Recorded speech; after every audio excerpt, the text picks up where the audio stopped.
জাতীয় প্রেস ক্লাবের তৃণমূল নাগরিক আন্দোলন কমিটি কর্তৃক আয়োজিত আজকের এই প্রতিবাদ সভার সম্মানিত সভাপতি মুজিবুর রহমান মিজান, সঞ্চালনায় দায়িত্বে আছেন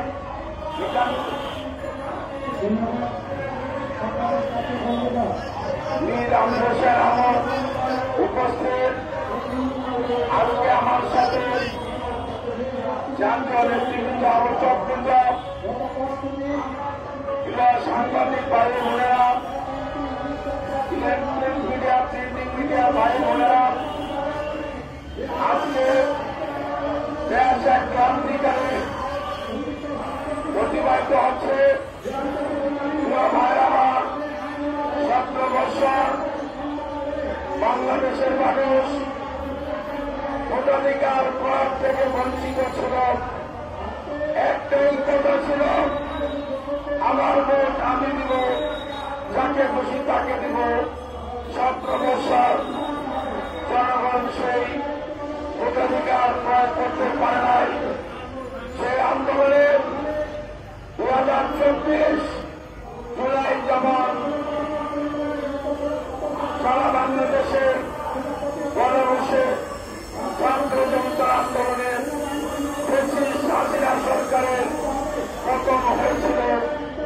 আজকে মনে রাখতে হবে, এই উপদেষ্টা পরিষদ আপনারা অস্থায়ী একটা দায়িত্ব নিয়েছেন। আপনাদের প্রধান উপদেষ্টা সারা পৃথিবীর একজন সম্মানিত ব্যক্তি, ওনাকে প্রভাবিত করবেন না। আজকে আমরা প্রেস ক্লাবে দাঁড়িয়ে বলতে চাই, জনগণের ভোটাধিকার জনগণের কাছে ফিরিয়ে দিন।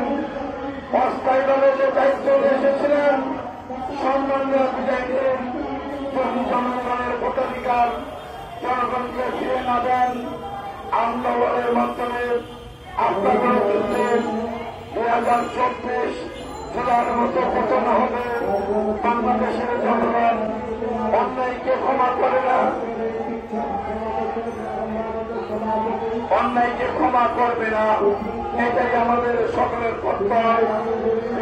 আমার 17 বছর হাসিনা যেমন প্রতিবেশীকে বন্ধ করে একটা মিথ্যা প্রবাদকে বাংলাদেশের চক্রান্ত করে 17 বছর বাংলাদেশের জনগণের ক্ষমতা কুক্ষিগত রাখে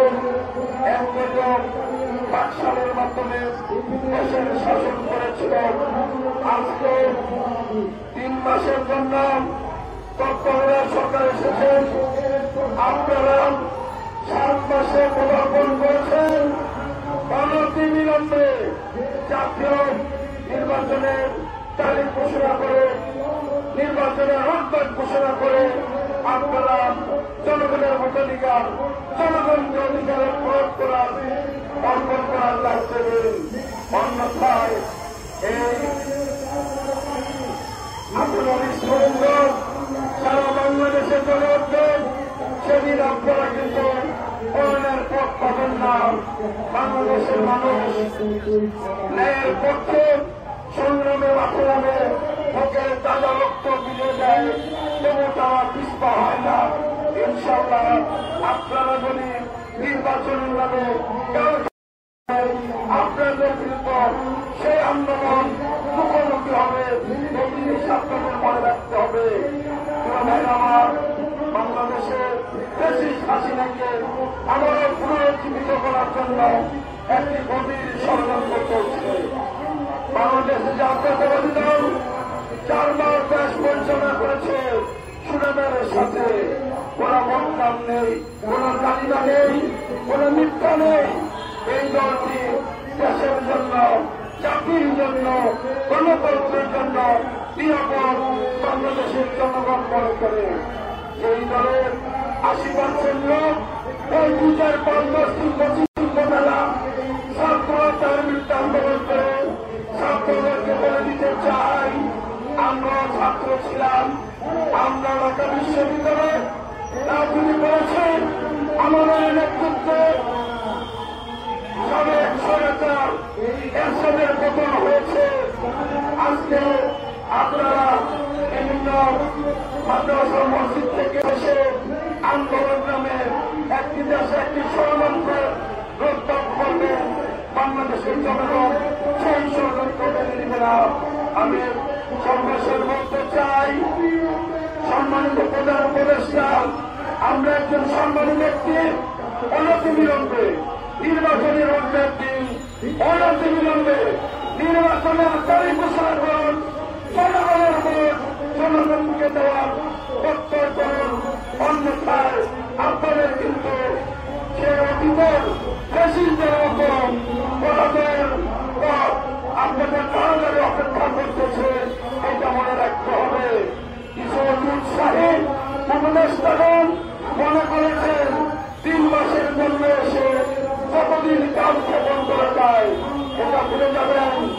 এরকম ছিল 9 বছরের শেষের দিকে 5 ডিসেম্বর বলেছিল ক্ষমতা এত সহজ নয়, ছাড়া আমি কি চিরকালীন ক্ষমতা করে দিব। কিন্তু রাত্রের 10:30টায় 6 ডিসেম্বর পদত্যাগ করতে বাধ্য হয়েছিল জনগণের আন্দোলনের মুখে। সুতরাং উপদেষ্টা পরিষদকে বলব, অনতিবিলম্বে জনগণের ক্ষমতা জনগণকে ফিরিয়ে দেওয়ার জন্য জাতীয় নির্বাচনের রোডম্যাপ ঘোষণা করুন। অন্যথায় আপনাদের কর্মহাতি সেই সরকারের মতো হবে, ফ্যাসিস্ট হাসিনার মতো হবে। আজকে এই পত্র ব্যক্ত করে আমার বক্তব্য শেষ করছি। দেশনেত্রী বেগম খালেদা জিয়া জিন্দাবাদ, আপনাদের প্রিয় নেতা তারেক রহমান জিন্দাবাদ, শহীদ রাষ্ট্রপতি জিয়া রহমান অমর হোক, অমর হোক। আপনাদের সবাইকে ধন্যবাদ। ফ্যাসিস্ট হাসিনার অনতিবিলম্বে রাজপথে বিচার হবে। সবাইকে ধন্যবাদ।